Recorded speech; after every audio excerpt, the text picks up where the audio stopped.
आजकल जितने लोगों से मुलाकात होती है, एक ही शिकायत है। कहते हैं जीवन में बड़ा दुख है।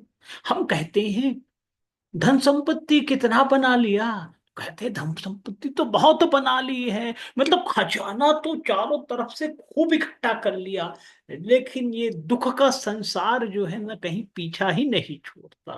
कहते हैं महाराज जी, ये दुख है, ये पीछा ही नहीं। हम कहते हैं संसार को जितना भरोगे ना, वहां से दुख ही निकलेगा। अरे आपने दुख का ही तो मंथन कर रहे थे। जैसे माँ जो होती है ना, दही को मथती है, तो आप क्या कर रहे थे? संसार को मथ रहे थे। और संसार को जितना मथोगे, केवल दुख ही निकलेगा, केवल दुख ही निकलेगा। आप सोच रहे हो मैंने हीरा जवाहरात सोना चांदी, 10 मंजिला घर, 4 मंजिला घर। अरे भैया, ये सब दुख का ही तो कारण है। ये सब दुख का ही कारण है। क्योंकि जितना बटोरोगे उतना भय जागृत होगा, उतना डर की उत्पत्ति होगी। और जितना डर की उत्पत्ति होगी, उतना मन दुखी रहेगा। सब कारण ही तो लालच से शुरू होता है ना जीवन में। जितना लालच भर लोगे जीवन में, उतना डर आएगा। अरे भैया, एक काम किया करो ना, बहुत किस्मत वाले हो, भारत देश में जन्म लिए, वहां हर प्रकार के लोग रहते हैं।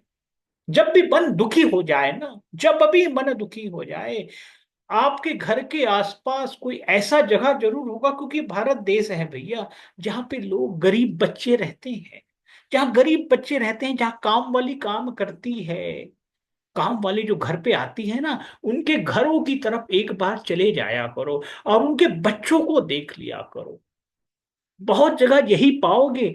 एक पेड़ छोटा सा मिलेगा, वहां की जो दो डंगाल है, उसके बीच में जो काम वाली जो माताएं बहनें हैं, वो क्या करती हैं? अपनी पुरानी साड़ी को बांध देती है और अपने बच्चों को झूलना झुलाती है। और वो खुद रहती भी नहीं सुरक्षा करने के लिए। उसका 2 साल 3 साल का नन्हा बालक खुद ही झूलता रहता है। और आप लोग क्या कर रखे हो? घर में नैनी है, घर में नाना है, हर प्रकार के लोग हैं घर पे। घर में बच्चों को देखने के लिए कितने प्रकार का ताम झाम पाल रखा है आपने। बच्चों को पालने के लिए आजकल नैनी आती है, नाम दे दिया गया नैनी। क्योंकि नानी तो आती नहीं, इसलिए नाम दे दिया नैनी। उसको भी 10 से 20 हजार रुपए देते हैं। और अब बड़े बड़े लोग, फिल्म स्टार लोग तो कई करोड़ रुपए देते हैं, हमने सुना है। करीना कपूर की जो नैनी है, वो 1 करोड़ रुपए लेती है बोलते हैं। इतना पैसे लेते हैं, फिर भी बच्चे पे आक्रमण हो गया था। वो तो बहुत दूर की बात है। असली मुद्दा यही है भैया। खुद के बच्चे हो गए, लेकिन कैसे पाला कैसे जाए, एक अच्छी माँ कैसे बना जाए, सब भूल गए हो आप। अरे भारत देश में जन्म लिए हो, ऋषि ऋषि संतान हो आप। और भारत देश की जितनी अच्छी चीजें थी, सब गंवा दिया, सब गंवा दिया। और वेस्टर्न लाइफ की सारी चीजों को अपना लिया है, इसीलिए जीवन में दुख का पहाड़ आ गया है। हम तो हमेशा वही कहेंगे, जब भी दुखी आ जाए, घर पास के आसपास के जहाँ गरीब बस्ती है, वहां चले जाना। वहां की माताओं बहनों को देख लेना, वहां के बच्चों को देख लेना, इतनी खुशियां कैसे आती है।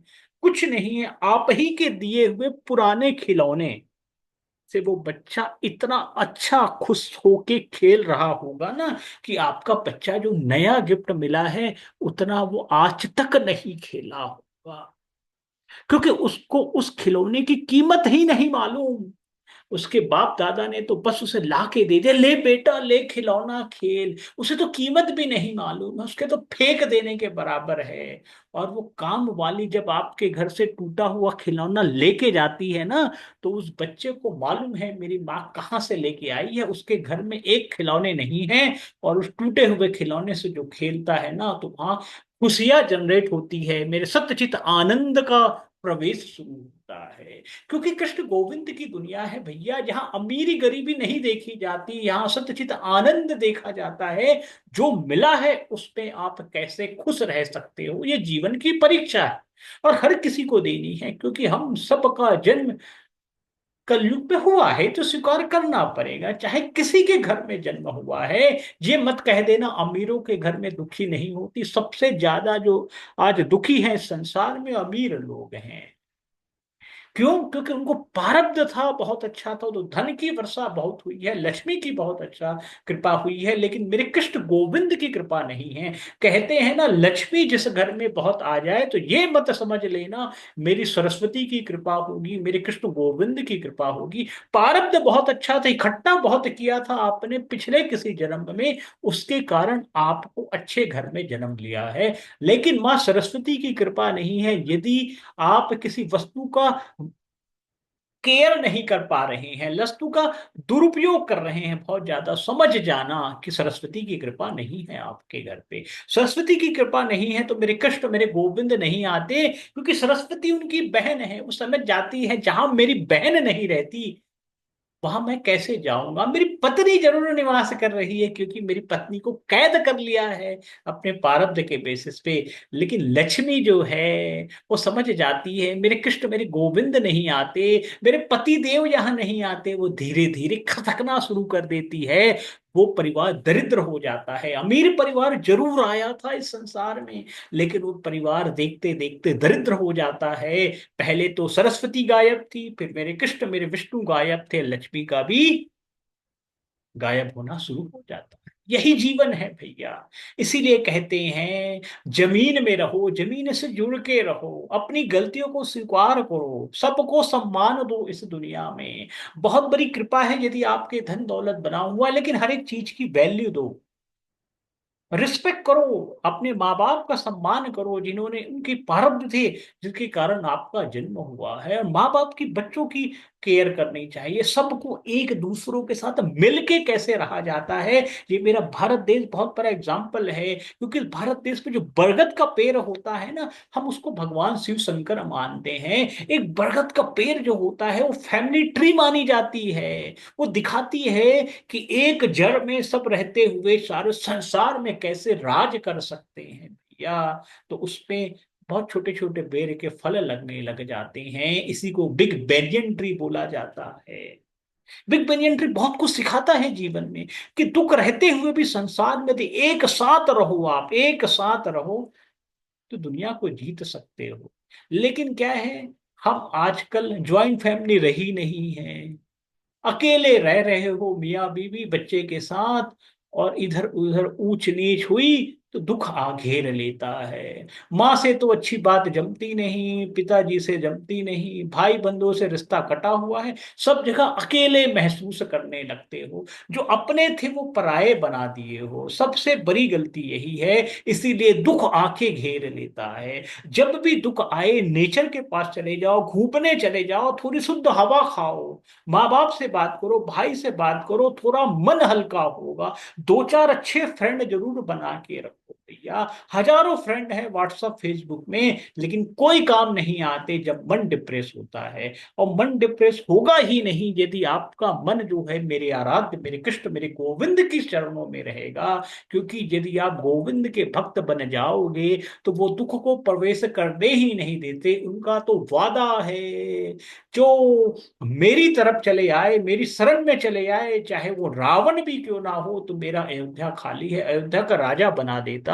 ये तो मेरे राम का वादा रहा है भैया। हर पल हर क्षण इस धरती के लोगों से वादा है, हर पल हर क्षण मेरे साथ तो रहो, जीवन में दुख आने नहीं दूंगा। क्योंकि मैं ही हूं जो अर्जुन की रथ को चलाया करता था। एक बाण अर्जुन को नहीं लग पाए हैं, एक बाण नहीं लग पाए हैं। मेरे कृष्ण मेरे गोविंद का वादा है, मेरे रहते हुए मेरे पांच पांडव को कोई कुछ नहीं कर सकता। खुला चैलेंज है, कौरवों की सेना खड़ी हुई है, बिना अस्त्र चलाए बिना शस्त्र चलाए मेरे कृष्ण मेरे गोविंद ने पांडवों की रक्षा की है, धर्म की स्थापना की हुई है, संसार के दुख लोगों को दुखी से मुक्त किया है। लेकिन ये कलयुग है भैया, हमने पूरे संसार को अपने अंदर बसा लिया है, और जितना संसार अंदर जाते जाएगा उतना दुख का कारण होगा। और इस संसार के मालिक को बसा लोगे तो संसार में सुख शांति समृद्धि आएगी। लक्ष्मी सरस्वती कृष्ण गोविंद की कृपा एक साथ आएगी। तो आपका ध्यान संसार पे ना हो के संसार के मालिक में होना चाहिए। और संसार का मालिक आपसे खुश है तो समझ लेना संसार की सारी संपत्ति के आप मालिक हो। कुछ ना होते हुए भी मालिक का एहसास होगा, मेरे कृष्ण मेरे गोविंद की कृपा बनी रहेगी, हम सब पर